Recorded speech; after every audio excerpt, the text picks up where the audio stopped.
உலகில் பல்வேறு வங்கிகளில் இருந்து நவீன தொழில்நுட்பங்கள் மூலம் பல ஆயிரம் கோடி ரூபாய் பணம் திருடப்பட்டுள்ளதாக அதிர்ச்சிகரமான தகவல் வெளியாகியுள்ளது.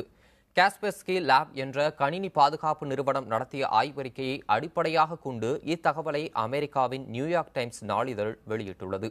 இணையதள தொழில்நுட்பத்தில் அதிநவீன மென்பொருட்கள் உதவியுடன் வங்கி கணக்குகளில் இருந்து பணம் திருடப்படுவதாகவும் வெளியில் தெரியாமல் இருப்பதற்காக சிறுக சிறுக இந்த திருட்டு இருப்பதாகவும் அப்பத்திரிகை தெரிவித்துள்ளது.